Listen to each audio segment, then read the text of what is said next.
मूल संविधान के साथ किसने किया महापाप, जानिए सच्चाई। 9 दिसंबर 1946 को संविधान सभा की पहली बैठक होती है। 11 दिसंबर 1946 को डॉक्टर राजेंद्र प्रसाद को संविधान सभा का अध्यक्ष चुना जाता है। 13 दिसंबर 1946 को संविधान के प्रीएम्बल पे चर्चा होती है।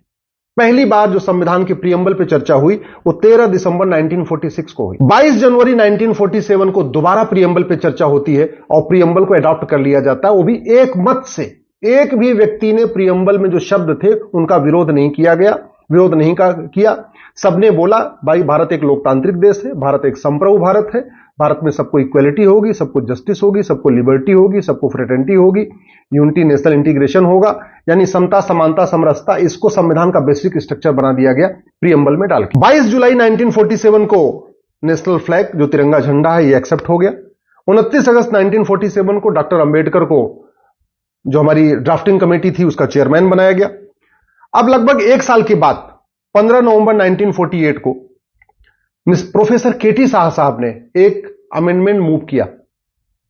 प्रोफेसर केटी शाह साहब विदेशों में पढ़े हुए थे, उनको सोशलिस्ट वर्ड से बहुत लगाव था, सेकुलर वर्ड से बहुत लगाव था, फेडरल वर्ड से बड़ा लगाव था। तो उन्होंने कहा कि संविधान के आर्टिकल 1 में जहां इंडिया दैट इज भारत लिखा हुआ है वहां पे सोशलिस्ट, सेकुलर और फेडरल ये 3 वर्ड आने चाहिए। दिन में चर्चा हुई और उनका प्रस्ताव एक मत से डिक्लाइन कर दिया गया, रिजेक्ट कर दिया गया। 3 दिसंबर 1948 को प्रोफेसर केटी शाह साहब ने दोबारा एक प्रस्ताव पेश किया कि संविधान के आर्टिकल 18 में सेकुलर शब्द जोड़ दिया जाए। दिन में चर्चा हुई और एक मत से संविधान सभा ने उनके उस प्रस्ताव को भी रिजेक्ट कर दिया। 6 दिसंबर 1948 को फिर चर्चा हुई कि क्या सेकुलर आना चाहिए कि नहीं आना चाहिए, सोशलिस्ट आना चाहिए कि नहीं आना चाहिए। पंडित लोकनाथ मिश्रा ने बोला ये बहुत स्लिपरी फ्रेज है, अगर हमने सेकुलर डाला हमारे संविधान में हमारी संस्कृति को बर्बाद कर देगा। एचवी कामत साहब ने कहा कि धर्म अलग होता है, रिलीजन अलग होता है, ये सेकुलर का जो कॉन्सेप्ट है विदेशी कॉन्सेप्ट है, इसकी भारत में कोई जरूरत नहीं है। यानी फिर से सोशलिस्ट और सेकुलर को रिजेक्ट किया गया। 17 अक्टूबर 1949 को प्रीएम्बल के ऊपर फिर चर्चा हुई और दोबारा जो हमारा प्रीएम्बल है उसको फाइनली अडॉप्ट कर लिया गया। यानी 13 दिसंबर को चर्चा हुई, उसके बाद 22 जनवरी को चर्चा हुई 1947 को, 15 नवंबर 1948 को चर्चा हुई, 3 दिसंबर 1948 को चर्चा हुई, 6 दिसंबर 1948 को चर्चा हुई। इतनी लंबी चर्चा के बाद फिर 17 अक्टूबर 1949 को संविधान का प्रीएम्बल फाइनली अडॉप्ट किया गया और उसमें न सोशलिस्ट था न सेकुलर था। 26 नवंबर 1949 को हमने दोबारा संविधान अपना एक्सेप्ट कर लिया, जिसको हम संविधान दिवस के रूप में मनाते हैं। 24 जनवरी 1950 को राष्ट्रगान पे चर्चा हुई और यह कहा गया कि भाई जनगण मन और वंदे मातरम दोनों हमारे राष्ट्रगान होंगे, दोनों को बराबर सम्मान मिलेगा। यह अलग बात है कि वंदे मातरम को सम्मान नहीं मिलता। 25 जनवरी 1950 को संविधान सभा भंग हो गई। 26 जनवरी को हम रिपब्लिक डे मनाते हैं, हम सब लोग मनाते रहते हैं। अब इसके आगे जरा देखिए कैसे संविधान की धज्जियां उड़ाई जा रही हैं। 1967 में गोलकनाथ केस में सुप्रीम कोर्ट ने कहा कि जो प्रीएम्बल में जो शब्द लिखे हुए हैं ये बेसिक स्ट्रक्चर है और कोई भी सरकार और पार्लियामेंट इस बेसिक स्ट्रक्चर से छेड़छाड़ नहीं कर सकती। इंदिरा जी को बहुत गुस्सा आया, लेकिन उस समय कुछ कर नहीं पाई क्योंकि उस समय कांग्रेस में विभाजन वगैरह हुआ था।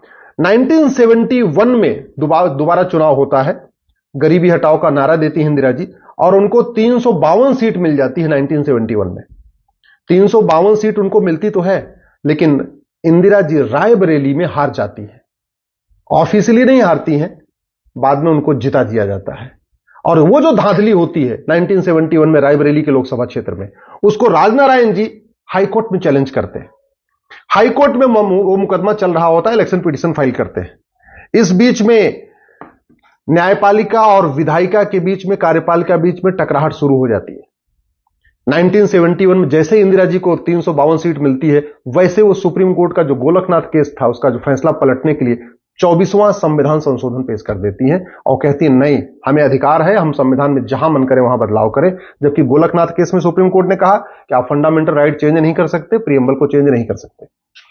उसके बाद 1973 में बहुत फेमस एक जजमेंट आता है, इसको केशवानंद भारती केस कहते हैं।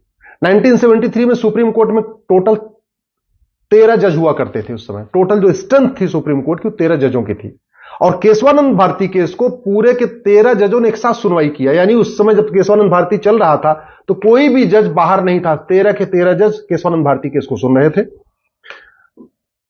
फैसला आया 7-6 से। 7 जजों ने कहा कि सरकार या संसद कॉन्स्टिट्यूशन के बेसिक स्ट्रक्चर को नहीं बदल सकती, और बेसिक स्ट्रक्चर का मतलब प्रीएम्बल।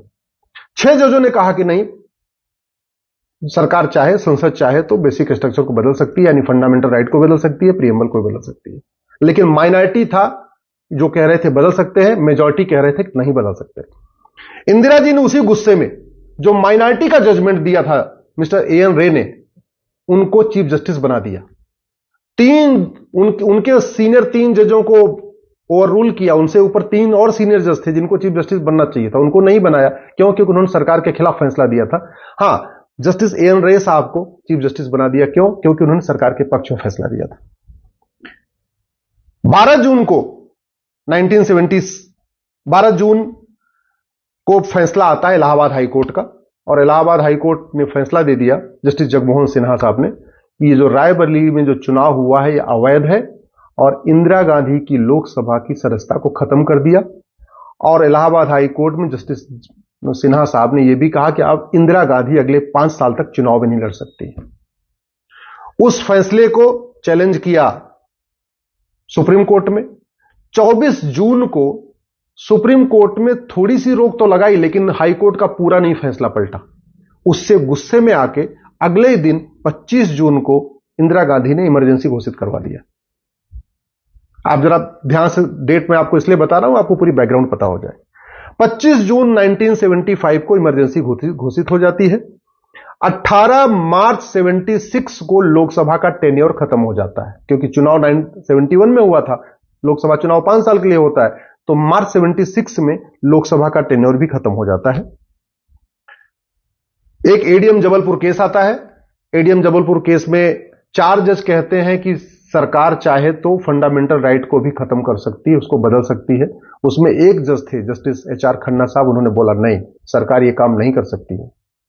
उसका परिणाम यह हुआ कि उनके जूनियर जज को, बेग साहब को, चीफ जस्टिस इंदिरा गांधी ने बना दिया, और जस्टिस एच.आर. खन्ना साहब ने रिजाइन दे दिया। 18 मार्च को लोकसभा का टेन्योर खत्म हो जाता है, और 18 दिसंबर 76 को संविधान के प्रीएम्बल में वो 2 शब्द जोड़े जाते हैं, सोशलिस्ट और सेकुलर, जिसको संविधान सभा ने 3 बार रिजेक्ट कर दिया था। ये जो प्रीएम्बल फाइनल हुआ, 6 दिन सुनवाई, 6 दिन पूरी बहस के बाद फाइनल हुआ। प्रस्ताव 3 बार आए सोशलिस्ट सेकुलर जोड़ने के लिए, उसको संविधान सभा ने रिजेक्ट किया, और इंदिरा गांधी ने 18 दिसंबर 76 को वही सोशलिस्ट सेकुलर संविधान में जोड़ दिया। 18 दिसंबर 76 को संविधान सभा नहीं थी, क्योंकि संविधान सभा तो 25 जनवरी 1950 को ही खत्म हो गई थी।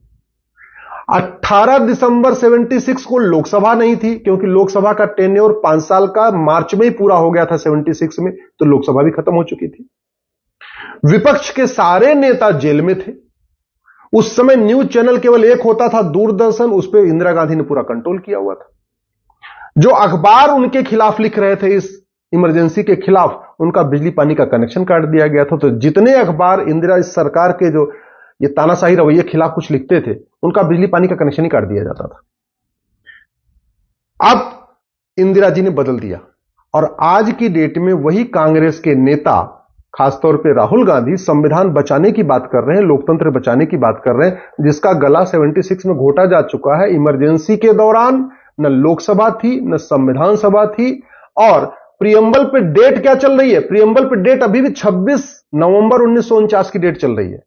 2 शब्द जोड़ दिए उन्होंने, संविधान का मूल ढांचा बदल दिया, और वो भी बैक डेट में 1949 की, क्योंकि संविधान सभा में जो डेट पड़ी वो 26 नवंबर 1949 पड़ा हुआ है, वो डेट भी नहीं बदली। इसको हमने सुप्रीम कोर्ट में चैलेंज किया है। सवाल यह है कि अगर सरकार को और संसद को इस संविधान के प्रीएम्बल को बदलने का अधिकार मिल जाएगा तो इसका कोई अंत नहीं होगा। फिर तो कल को किसी सरकार के पास 500, मान लीजिए 450, 500 सांसद बन जाते हैं, वो कहेंगे ऐसा है जी, हम इसमें से सोवरेन शब्द हटा रहे हैं, संप्रभ शब्द हटा रहे हैं, आज के बाद हम अमेरिका के गुलाम हैं। आज के बाद हम ब्रिटेन के दोबारा गुलाम हैं, आज के बाद हम चीन के गुलाम हैं, फिर तो कह सकते हैं। अगर संविधान में कोई शब्द जोड़ने का अधिकार सरकार को मिल जाएगा या संसद को मिल जाएगा, फिर तो घटाने का भी अधिकार मिल जाएगा। अगर सोशलिस्ट सेकुलर जोड़ने का अधिकार मिल गया, इसका मतलब सोवरेन शब्द को घटाने का भी अधिकार मिल गया। कल को कोई सरकार प्रियम्बल में जोड़ दे, आज से हम सोवरेन नहीं है, हम गुलाम हैं, हम चीन के गुलाम हैं, अमेरिका के गुलाम है, या हम किसी और देश के गुलाम हो चुके हैं, क्या इसका अधिकार मिल सकता है क्या? अगर वास्तव में सोवरेन से अगर सरकार को प्रियम्बल में सोवरेन सोशलिस्ट और सेकुलर जोड़ने का अधिकार मिल गया, तो कल को डेमोक्रेसी निकालने का भी अधिकार मिल जाएगा। कल को सरकार कोई कहेगी जी अब प्रियम्बल में डेमोक्रेसी नहीं रहेगी, भारत में लोकतंत्र नहीं रहेगा, फिर क्या होगा? कल को जस्टिस निकाल दे, अब लोगों को न्याय नहीं मिलेगा, या न्याय भी मिलेगा तो रिलीजन के आधार पर मिलेगा, मुस्लिम्स को इतने दिन में न्याय मिलेगा, हिंदू को इतने दिन में न्याय मिलेगा, ये अलाउ कर सकते हैं क्या? कल को कोई सरकार आए, इसमें इक्वल अपॉर्चुनिटी जो शब्द लिखा हुआ है प्रियम्बल में उसको निकाल दे, बोले अब सब लोग समान नहीं, सबको समान अवसर नहीं मिलेगा, माइनॉरिटी को पहला हक मिलेगा, मेजॉरिटी को बाद में मिलेगा, भारत के संसाधनों पर पहला हक माइनॉरिटी का रहेगा, फिर तो ये भी जोड़ा जा सकता है। अगर सोशलिस्ट सेकुलर जोड़ा जा सकता है, फिर तो कल को प्रियम्बल में शरिया भी जोड़ा जा सकता है, कल को प्रियम्बल में हिंदू राष्ट्र भी जोड़ा जा सकता है, कल को प्रियम्बल में घटाया भी जा सकता है, डेमोक्रेसी भी निकाला जा सकता है, कुछ भी हो सकता है ना फिर तो। इसीलिए मैं आपसे निवेदन कर रहा हूं, इस वीडियो को अधिक से अधिक शेयर करिए, और खास तौर पे आपके जान पहचान में अगर कोई जज है, कोई आईएएस है, कोई आईपीएस है, कोई सांसद है, कोई विधायक हो, कोई मंत्री है, उसको जरूर भेजिए। ये बहुत बड़ा खतरा है, इसलिए इस प्रियम्बल को दोबारा ओरिजिनल प्रियम्बल एडॉप्ट करना जरूरी है। ये जो इतना बड़ा हमारे संसदीय महापाप हुआ है 1976 में, उसको ठीक करना जरूरी है। हाँ, ये अलग बात है, उसको ठीक करने के लिए स्वाभाविक सी बात है 2/3 बहुमत चाहिए होगा, दोबारा सोशलिस्ट और सेकुलर शब्द निकालने के लिए 2/3 बहुमत चाहिए होगा, लेकिन चाहिए तो चाहिए, इसको निकालना जरूरी है। सोशलिस्ट सेकुलर आप संविधान के अंदर डालो, वो समझ में आता है, लेकिन प्रियम्बल में डाल देना, जिसको मूल ढांचा कहते हैं। अभी हम घर में बैठे हुए हैं, हम लोग घर में क्या करते हैं, कमरे बदल देते हैं। कई बार ऐसा होता है, किचन को हम कुछ और मॉडिफाई कर देते हैं, ड्राइंग रूम को कोई और मॉडिफाई कर देते हैं, बेडरूम को भी मॉडिफाई कर देते हैं। हम कभी घर की फाउंडेशन को मॉडिफाई करते हैं क्या? नहीं, घर की फाउंडेशन जो पड़ गई तो पड़ गई। हाँ, ये अलग बात है कि आप आज इसको स्टडी रूम बना लीजिए, कल को इसको ड्राइंग रूम बना लीजिए, कल को इसको बेडरूम बना लीजिए, इतनी बात तो समझ में आती है, लेकिन कभी फाउंडेशन नहीं बदली जाती।